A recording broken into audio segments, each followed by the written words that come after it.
कैसे हैं आप सभी लोग? कैसी चल रही है आपकी तैयारी? आई होप बहुत बढ़िया चल रही होगी। और हमारे साथ आज जैसे अब जब से आप जुड़े हो आपकी तैयारी बहुत शानदार चल रही होगी, मुझे ऐसे उम्मीद है।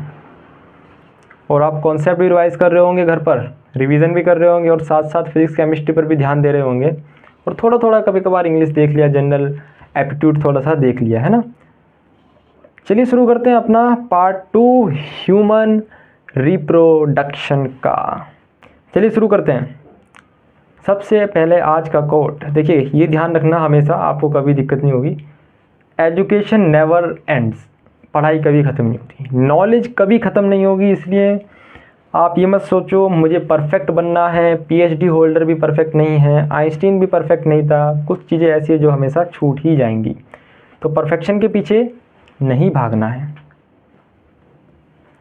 चलिए पहला क्वेश्चन देखिए, identify the correct sequence of sperm formation stages in human. Human के अंदर स्पर्म फॉर्मेशन में सीक्वेंस बताना है आपको। बताओ, सीईटी 2023 का है ये, सीईटी 2023 का है ये सवाल, आपको बताना है। जल्दी बताओ, बताओ क्या होगा आंसर। स्पर्मेटोगोनिया से प्राइमरी स्पर्मेटोसाइट, फिर सेकेंडरी स्पर्मेटोसाइट, फिर स्पर्मेटिड, फिर स्पर्मेटोजोआ। भाई पहले तो स्पर्मेटोगोनिया ही आएगा, तो प्राइमरी, ये बी वाला तो कट गया क्योंकि प्राइमरी स्पर्मेटोसाइट तो बाद में बनता है। स्पर्मेटोगोनिया, अच्छा सी भी हो सकता है, और ये तो नहीं होगा। तो देखो बी और डी तो एलिमिनेट कर दिया अपन लोग ने। वाह कितने चालाक है ना हम लोग। अब बचा ए और सी। अब बताओ इसमें से, अरे पहले ही सेकेंडरी बना दिया, ये कैसे हो सकता है? पहले प्राइमरी बनेगा फिर सेकेंडरी बनेगा, तो ऑप्शन सी भी गलत है। आंसर क्या हो गया? Option number A. इस तरीके से आपको थोड़ा सा अपना एलिमिनेशन मेथड लगाना है, ठीक है। तो क्वेश्चन नंबर 1 का आंसर हो गया A. Move to the next question. बताओ इसका आंसर क्या होगा, जल्दी जल्दी बताइए।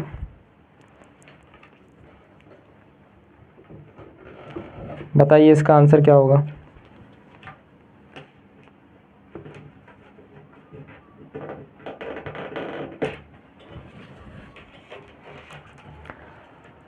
LH इंड्यूस्ड ओव्यूलेशन, बिल्कुल सही है। LH सर्ज होता है, क्योंकि देखो इस तरीके से जब LH सर्ज होगा तभी 14th डे पर ये LH सर्ज, और 14th डे पर ही क्या होता है? ओव्यूलेशन, है ना, ओव्यूलेशन होता है। तो असर्शन तो सही है, लेकिन इसका रीज़न क्या है? LH stimulate formation of corpus luteum. क्या LH स्टिमुलेट करता है कॉर्पस ल्यूटियम के बनने को? सीईटी 2022 का क्वेश्चन, दिमाग लगाओ। ब्रेन का जो ग्लूकोज है ना, उसे थोड़ा खर्च करो और उससे एटीपी बनाओ दिमाग में, और उस एटीपी को खर्च करो इस सवाल को सॉल्व करने के लिए। सीईटी 2022 का सवाल मैं आपके लिए लेकर आया हूँ, असर्शन रीजन टाइप। पढ़ रहे हैं ना क्वेश्चन हार्ड की तरफ? बिल्कुल ऐसे ही आपके कॉन्सेप्ट चमकेंगे, तभी तो आपके कॉन्सेप्ट चमकेंगे। इजी इजी में क्या चमकेंगे? एंड तक बने रहें आपके अपने हमारे साथ, तो देखिए सीईटी में क्या धमाकेदार तबाही मचाते हैं अपन लोग मिलकर, है ना। आप और हम मिलकर एकदम तहस नहस। सीईटी क्या सीईटी ना, डरा रखा है बच्चों को। देखिए बिल्कुल ना, क्योंकि LH जब बनेगा तो इसके बाद क्या होगा? कॉर्पस ल्यूटियम ही तो बनेगा। अरे जब इसमें से एग में से ये ओव्यूल जो एग है सेकेंडरी oocyte की निकल जाएगा ग्राफियन फॉलिकल में से। जब ये सेकेंडरी oocyte निकल जाएगा तो ये बचेगा क्या? बाकी का बचेगा क्या? बचेगा क्या? कुछ ऐसी येलो कलर की बॉडी जो है कॉर्पस ल्यूटियम। तो मतलब LH के आने से LH आया और कॉर्पस ल्यूटियम बना, क्योंकि ओव्यूलेशन हो गया। तो बिल्कुल सही बात है ये भी। तो इसका आंसर क्या हो जाएगा? ए भी सही है, आर भी सही है, और आर ए के लिए कारण भी सही है। तो आंसर विल बी ए। अगला question, how many polar bodies are form during complete oogenesis from primary oocyte। 2021 का क्वेश्चन है, बताइए प्राइमरी oocyte से जब oogenesis होती है तो मुझे बताइए कि कितनी पोलर बॉडीज बनती है ना, टोटल पूछा, टोटल। इसका एक तरीका भी मैं आपको बताऊंगा। इसका आंसर है ऑप्शन नंबर सी, यानी 3। 3 पोलर बॉडीज बनती हैं। अब कैसे, मैं बताता हूं आपको कैसे याद रखना है। ये देखो, याद रखने का तरीका भी हम ही बताएंगे। देखो भाई, जब भी मियोसिस होती है, इस सेल में अगर मियोसिस हुई तो हमें पता है 4 सेल बनती हैं एक मियोसिस से, 1 2 3 4। लेकिन मेल्स में देखें तो चारों के चारों स्पर्म बनाते हैं, और अगर प्लांट की बात करें तो चारों पोलन बनाते हैं। लेकिन वहीं अगर फीमेल की बात करें तो फीमेल थोड़ी खास है ना, उसे थोड़ा सा ज़्यादा वो चाहिए एग, क्योंकि वहीं पर ही फर्टिलाइजेशन होगा और वहीं पर ही डेवलपमेंट होगा, तो एग के अंदर ज़्यादा कंटेंट चाहिए। तो क्या करता है फीमेल में, फीमेल का केस अलग है। जब फीमेल में मियोसिस होती है तो 4 स्पोर्स बनते हैं, लेकिन 3 डिजेनरेट हो जाते हैं और एक आगे एग बनाता है, या इसे हम कह रहे थे एम्ब्रियो सैक, है ना, एक ही। बाकी के 3 डीजेनरेट, या कह लो पोलर बॉडीज बनाते हैं। क्या बनाते हैं, पोलर बॉडीज बनाते हैं। तो अब आपको ध्यान रहेगा कि टोटल तो 4 बनेंगे, फीमेल में एक ही डेवलपमेंट होता है, एक स्पोर का ही डेवलपमेंट होता है, तो इसलिए बाकी के 4 आपके डीजेनरेट हो जाएंगे। आपके क्या हो जाएंगे, डीजेनरेट हो जाएंगे। ठीक है, देखो डीजेनरेट हो जाएंगे। चलिए नेक्स्ट क्वेश्चन पर। If a women has 32-day menstrual cycle, ovulation is likely to occur on which day. बहुत आसान सवाल, बताओ। आपके लिए सवाल छोड़ देता हूँ ये वाला, तो मैं इससे आसान सवाल क्या हो सकता है। मैंने आपको बताया था क्लास में भी और इस सेशंस में भी कि 28 डे की साइकिल होती है, और 28 का अगर हम हाफ करेंगे तो 14 आएगा। तो 14 डे पर क्या होता है, LH बढ़ता है और यहाँ पर हो जाता है ओव्यूलेशन। मतलब ओव्यूलेशन कब होता है, जितने की मेंस्ट्रुअल साइकिल है उसका आप हाफ कर दो। तो उसका हाफ करोगे तो आपको ओव्यूलेशन का टाइम मिल जाएगा। अब इस क्वेश्चन में कहा है कि 32 डे की साइकिल है, 32 डेज। अरे तो क्या हो गया, हम इसका हाफ कर देंगे। बोलो कितना आ गया भाई, मेरी मैथ थोड़ी कमज़ोर है, अगर गड़बड़ हो जाए तो ध्यान रखना। 2 एकम 2 होता है शायद, और एक हाथ से इधर जाएगा तो 2 6 12 होता है शायद, आई थिंक इतना ही होता है। तो इसके हिसाब से तो आंसर, मेरी मैथ के हिसाब से तो आंसर बी आना चाहिए, यानी 16th डे पर यहाँ पर ओव्यूलेशन होगा।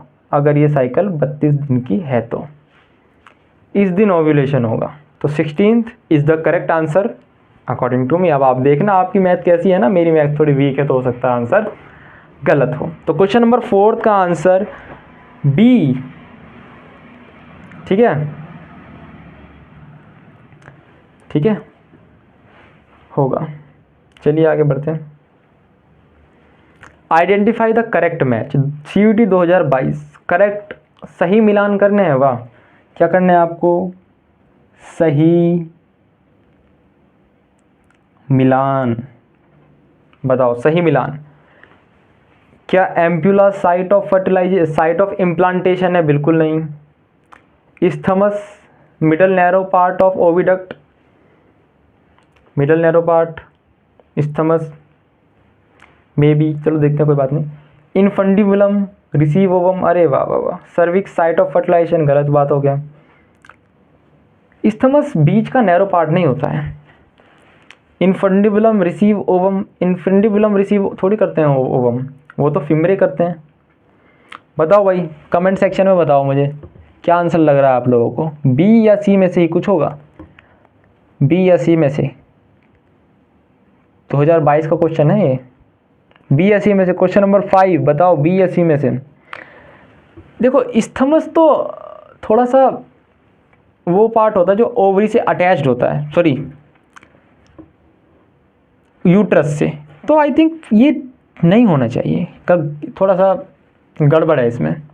लेकिन हाँ, इन्फंडिबुलम है जो कि ओवम को रिसीव करता है, क्योंकि इस तरीके से अगर हम देखें तो ये एम्पुलरी रीजन हो गया, और इस तरीके से ये वाला पार्ट होता है, ये हो गया इन्फंडिबुलम, और यहाँ पर ओवरी होती है, तो यहीं से जो एग है वो ऊपर जाता है। तो इन्फंडिबुलम वाला इज राइट आंसर। तो option number C is correct answer. और क्वेश्चन नंबर 6 बताओ क्या आंसर होना चाहिए इसका।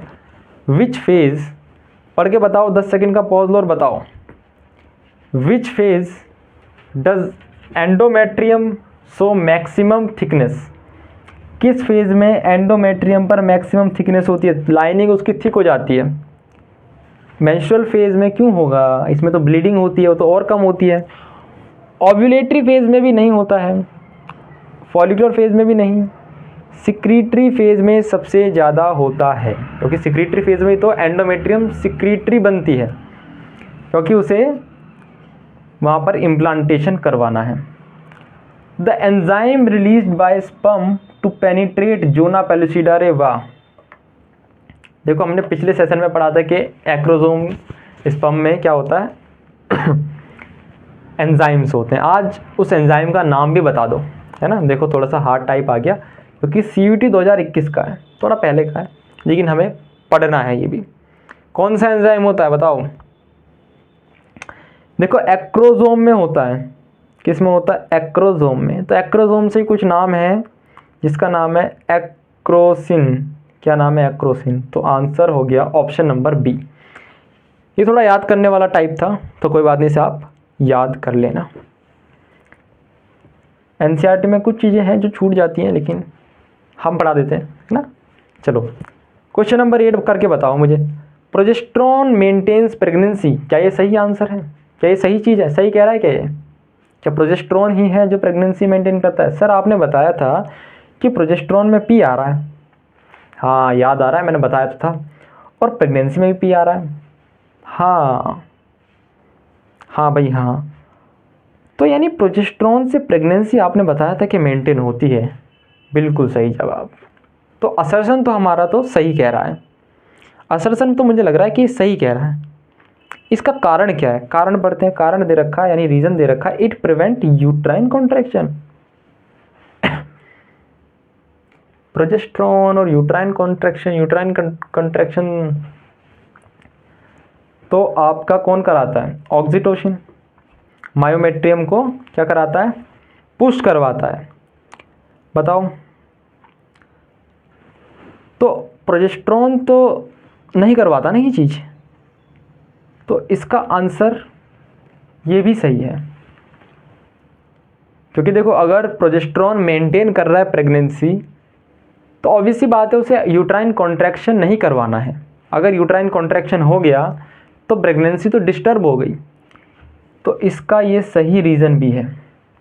तो option A will be the correct answer, बाकी सारे ये गलत ऑप्शन। देखो असर्शन रीजन थोड़े से ट्रिकी होते हैं, और मैं जानता हूँ थोड़ा सा मुश्किल होते हैं, बट इट्स ओके। आपको थोड़ा सा दिमाग लगाना है और क्वेश्चन सॉल्व करते जाना है।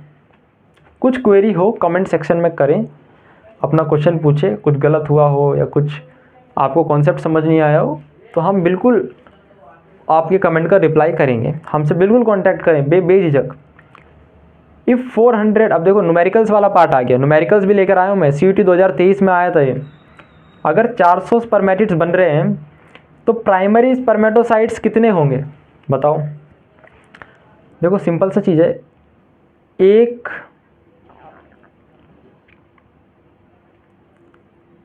अच्छा बताओ क्या होगा।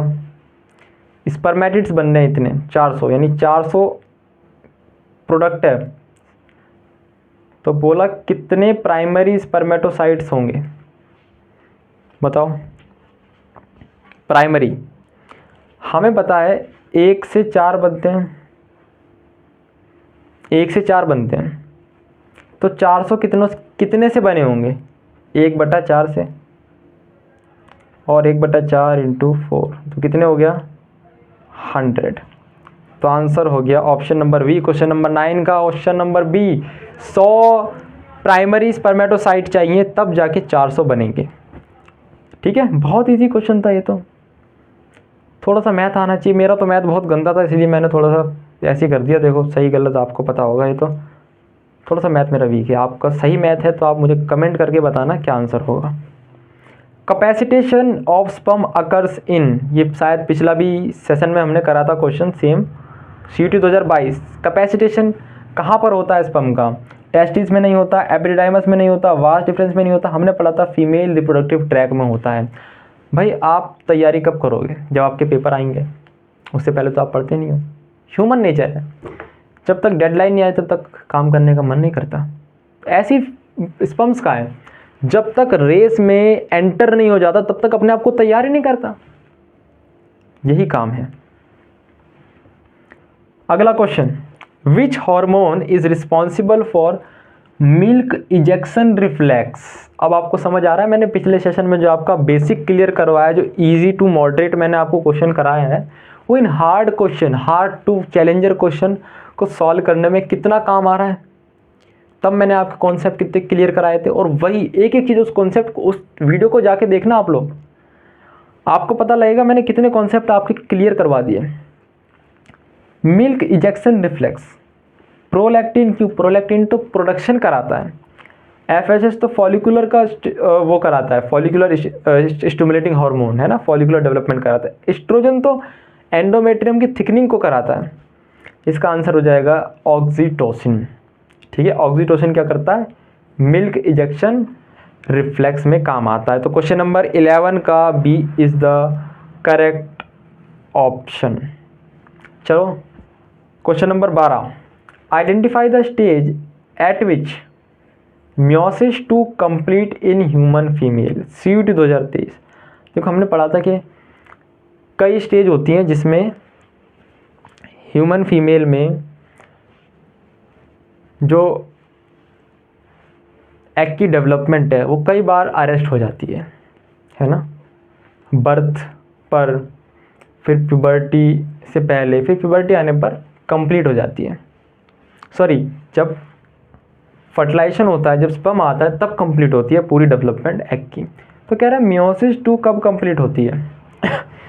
Before birth, at puberty, at fertilization या एट इम्प्लांटेशन। देखो कुछ क्वेश्चन तो आप, कुछ ऑप्शन तो आप ऐसे हटा सकते हो, आपको पता है इम्प्लांटेशन में तो नहीं होगा, बिफोर बर्थ तो नहीं होता है। इसका आंसर है तो एट प्यूबर्टी है या फिर एट फर्टिलाइजेशन है। अब क्योंकि ये पूछ रहा है मियोसिस सेकेंड, क्या पूछ रहा है? Meiosis second. तो प्रोफेज 1 में कब होता है अरेस्ट? बिफोर, सॉरी, प्यूबर्टी पर। और मियोसिस सेकेंड में कब अरेस्ट होता है? मियोसिस सेकेंड में अरेस्ट होता है फर्टिलाइजेशन के दौरान, मतलब फर्टिलाइजेशन के दौरान मियोसिस 1 कंप्लीट होती है। ठीक है, तो ये कुछ चीज़ें हैं आपको oogenesis अच्छे से याद करना है, क्योंकि उसमें कई सारी डेवलपमेंट अरेस्ट हो जाते हैं। अगला क्वेश्चन देखो, which structure forms placenta along with foetal Korean?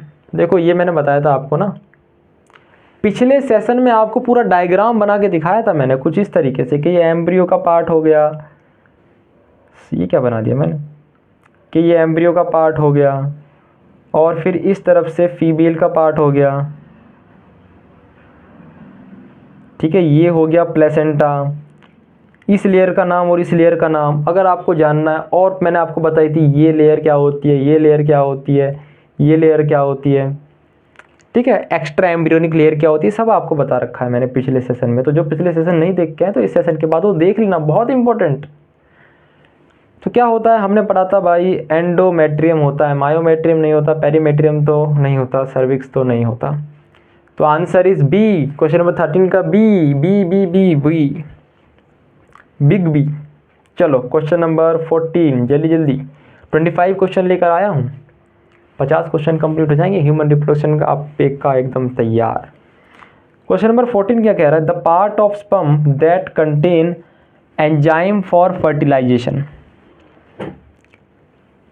कौन सा वो पार्ट है स्पर्म का जहाँ पर फर्टिलाइजेशन के लिए कुछ एंजाइम प्रेजेंट होते हैं जो जोना पेलुसिडा को तोड़ के रख देता है।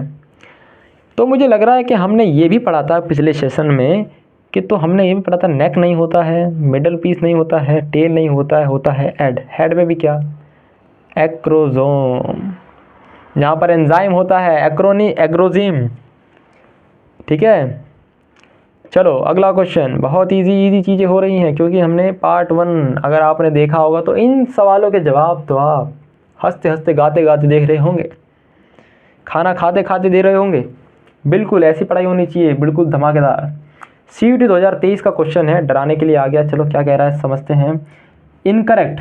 देखो एक चीज़ आपको बता दो, इंपॉर्टेंट चीज़, जब आप क्वेश्चन रीड कर रहे हैं तो आपको ये चीज़ ध्यान देना है कि क्वेश्चन में पूछ क्या रहा है, ये करेक्ट पूछ रहा है या इनकरेक्ट पूछ रहा है। मैंने यहाँ पर पढ़ा सही से तो मैंने लगा यार ये इनकरेक्ट पूछ रहा है, तो जो चीज़ पूछ रहा है उसे पहले आप अंडरलाइन कर लो। अच्छा आप इनकरेक्ट पूछा है, अच्छा, कहीं मैं गलती से करेक्ट स्टेटमेंट ना लगा दूँ।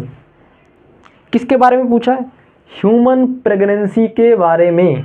अच्छा यानी ह्यूमन प्रेगनेंसी के बारे में क्या सही है वो मुझे बताना है, लेकिन पूछा क्या है? इनकरेक्ट। हाँ तो HCG सिक्रेटेड बाय ट्रोफोब्लास्ट, पहला ही इनकरेक्ट हो गया। HCG तो प्लेसेंटा के थ्रू, HCG कौन रिलीज करता है? प्लेसेंटा रिलीज करता है HCG को। ठीक है, रिलैक्सिन ओवरी से प्रोड्यूस होता है, सही है ये भी। Progesterone level decline during pregnancy.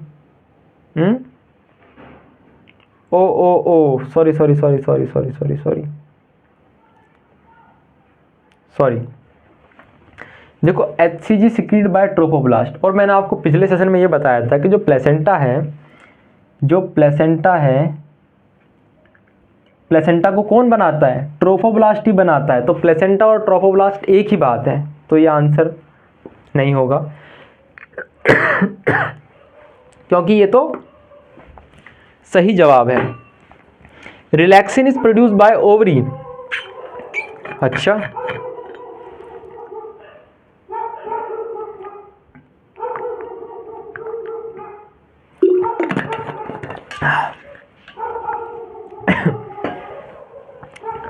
गला थोड़ा सा है ना, बहुत बोल के थोड़ा सा हो जाता है। क्या रिलैक्सिन ओवरी प्रोड्यूस करता है?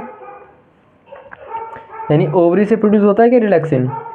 Progesterone level declines during pregnancy. अरे भाई, अरे बाबा ये क्या बता रहे हो? प्रोजेस्टेरोन लेवल तो बढ़ता है प्रेगनेंसी को मेंटेन करने। देखो प्रेगनेंसी को अगर मेंटेन करना है तो उसके लिए क्या चाहिए? प्रोजेस्टेरोन चाहिए। और ये बता रहा है डिक्लाइन होगा, डिक्लाइन नहीं होता, क्या होता है? बढ़ता है। तो इसका आंसर क्या हो जाएगा? आंसर हो जाएगा C। यही इनकरेक्ट स्टेटमेंट है। ठीक है, चलो आगे बढ़ते हैं। एक और numerical type question number 16। In a normal ejaculate, normal जब इजैकुलेशन होता है मेल का तो स्पर्म काउंट कितना होता है पर ml? अच्छा मतलब नहीं कह रहा है कि पर इजैकुलेशन कितना स्पर्म काउंट कम होना चाहिए जिससे कि इनफर्टिलिटी कॉज हो, यानी वो चाइल्ड ना कर पाए। कितना होना चाहिए बताओ?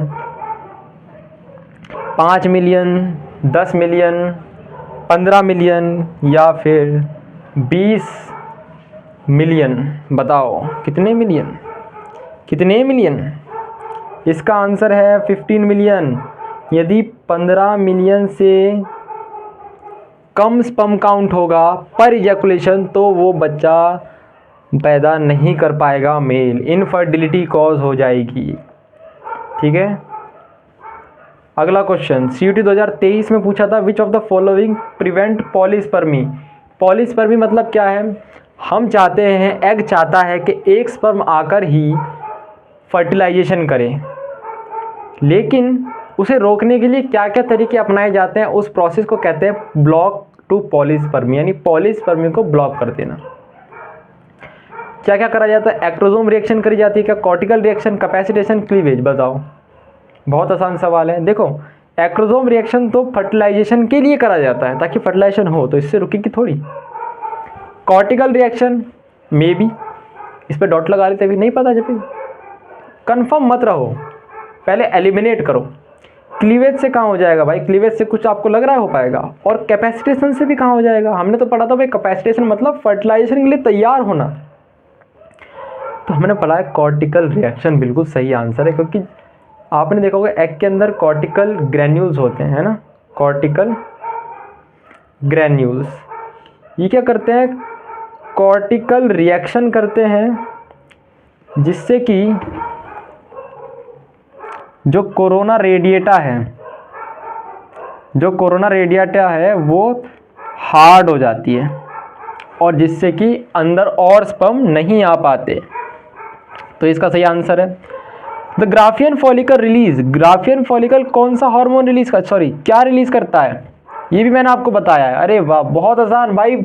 जिस बच्चे ने मेरा पिछला सेशन देखा है ह्यूमन रिप्रोडक्शन का पार्ट 1, उसके लिए तो सारे क्वेश्चन हल हुए हैं, क्योंकि उस क्वेश्चन में ना, उस सेशन में मैंने आपको बताया था, कॉन्सेप्ट रिवाइज आपको करवा दी थे पूरे, यानी पूरा चैप्टर ही आपको रिवाइज हो गया था यार, अगर मैं देखूँ तो इस हिसाब से, क्योंकि सारे क्वेश्चन तो ऐसा लग रहा है बन के आ रहे हैं उन्हीं कॉन्सेप्ट से ना PYQ में, और सारे PYQ अलग हैं, वो 25 अलग थे, ये 25 अलग है, तो मेहनत आपके लिए चल रही है, आपको भी थोड़ी मेहनत करनी पड़ेगी। प्राइमरी oocyte निकलता है क्या? नहीं भाई, सेकेंडरी oocyte निकलता है। मैंने बताया ना कि ग्राफियन फॉलिकल से जब आगे एग निकलता है during ovulation at 14th day, during जब LH सर्ज होता है, तो उसमें से सेकेंडरी oocyte निकलता है। अगला question number 19, match the following. मिलान करो भाई, मिलान करो भाई, मिलान करो। ये भी बहुत आसान, बिल्कुल। पहला जिसने सेशन देखा उसके लिए बहुत इजी हो गया, वो बच्चे झटाझट बता रहे हैं, बिल्कुल सही कह रहे हो। जतिन भी बिल्कुल सही कह रहा है, बिल्कुल। आर्यन भी सही कह रहा है, देवाशीष भी सही कह रहा है, बिल्कुल सही कह रहे हैं कुछ बच्चे। लीडिक सेल तो टेस्टोस्टेरोन के लिए होता है, सर्टोली सेल नरिशमेंट, और कॉर्पस लूटियम क्या करता है? प्रोजेस्टेरोन रिलीज करता है। तो A का 1, तो ये दोनों तो कट गए, A का 1 है, B का है थर्ड, तो option A is the correct answer. Now move to the next question number 20, 2023 का PYQ, the foetal membrane that directly surround embryo. अरे भाई जिस बच्चे ने पिछला सेशन देखा है वो इन सभी सवालों का जवाब बहुत आसानी से दे पा रहा होगा। अगर यकीन नहीं आ रहा तो वो सेशन देखो और फिर से इस सेशन पर आओ। फीटल मेम्ब्रेन का कौन सा है जो एम्ब्रियो को कवर करके रखता है? कौन सी मेम्ब्रेन है? अरे भाई एमनियोटिक मेम्ब्रेन, जिसके अंदर एमनियोटिक फ्लूइड भरा रहता है। और ये चारों क्या है ना, एक्स्ट्रा एम्ब्रियोनिक मेम्ब्रेन है। ये मैंने आपको बताई थी, है ना, पिछले सेशन में, और किस किस का क्या क्या काम रहता है मैंने आपको बताया था। मैंने बताया ना कि PYQ रिपीट होते, बट PYQ के कॉन्सेप्ट जो है वो रिपीट होते हैं, तो कॉन्सेप्ट को हम यहाँ पर पढ़ते हैं। 2022 का question, if fertilization does not occur, अगर फर्टिलाइजेशन नहीं होती, स्पर्म और एग नहीं मिलते, तो क्या होगा? कॉर्पस ल्यूटियम डीजेनरेट होगा। अप्रॉक्सीमेटली कितने दिन बाद बताओ कितने दिन बाद होगा? मैं पानी पीऊं जरा। कितने दिन बाद होगा बताइए, कितने दिन बाद होगा भाई? 10 से 12 दिन बाद हो जाएगा, ठीक है। ये भी थोड़ा सा रटने वाला था, ऐसे क्वेश्चन नहीं आते अब, क्योंकि 2022 में था, कभी कभार आ जाता है, बट ज़्यादातर ऐसे नहीं आते। 2023 में क्वेश्चन देखो, करेक्ट स्टेटमेंट पूछा। अच्छा मैंने देखा, अरे करेक्ट पूछा है, इसे मार्क करो करेक्ट, कहीं मैं इनकरेक्ट ना लगा दूँ, तो मेन चीज़ हाईलाइट कर लो पहले ही, नेगेटिव मार्किंग नहीं होनी चाहिए आपकी। करेक्ट स्टेटमेंट क्या है? स्पर्मियोजेनेसिस, स्पर्मेटिड्स का बनना, spermiation release from seminiferous tubules. अरे यार सर्टोली सेल से रिलीज होता है, ये भी आपको मैंने पिछले सेशन में बताया था। स्पर्मेटोजेनेसिस अकर इन एपिडिडाइमस, गलत, वो तो सेमिनिफेरस ट्यूब्यूल्स में होता है। oogenesis कंप्लीट्स बिफोर बर्थ, अरे भाई साहब क्या बात कर रहे हो, क्या गंदी गंदी बातें कर रहे हो। ये ऑप्शन ऐसा ही हो जाएगा हिसाब से तो। बिल्कुल यार, आप बिल्कुल कैसे क्वेश्चन दे रहे हो, बिल्कुल कंफ्यूज नहीं कर रहे। ये तो हमारे बच्चे झटाझट कर देंगे जिन्होंने पिछला सेशन देखा है ना, और खुद से पढ़ाई करिए वो भी कर देंगे। C2 2023, identify the correct statement, सही सही चीज़, अच्छा ये तो वही सवाल है। 2021 का सवाल, इन ह्यूमन मेल की बात हो रही है, कहीं तो होती है बात, चलो क्वेश्चंस में तो हो रही है बात। मियोसिस बिगिंस एट, मियोसिस कब बिगिन होता है? अरे भाई साहब मैंने आपको पिछले सेशन में बताया था। अरे बच्चे कह रहे होंगे पिछला सेशन, अरे देखना पड़ेगा पिछला सेशन। अरे देखो भाई, देखो फिर इस पर आओ। सारे आप क्वेश्चन ऐसे करोगे, अरे पॉज करके क्या 5 सेकंड में आप बता दोगे आंसर। इसका आंसर प्यूबर्टी है। और अगर फीमेल का पूछता तो कब स्टार्ट होता है, तो बर्थ या बर्थ से पहले स्टार्ट हो जाता है, फीटल स्टेज कहेंगे हम उसमें। तो यहाँ पर बात हमारी हुई है तो हम अपनी कहेंगे। चलो, इम्प्लांटेशन कहाँ होता है? Oviduct, cervix, uterus, vagina. कुछ काट दो, वेजाइना नहीं होता, सर्विक्स में थोड़ी होगा, यूट्रस में होता है। गर्भगृह इसे तो कहते हैं, गर्भ। अगला 2023 लास्ट क्वेश्चन। इस लास्ट क्वेश्चन में धमाकेदार कमेंट कर दो, धमाकेदार, आग लगा दो आग।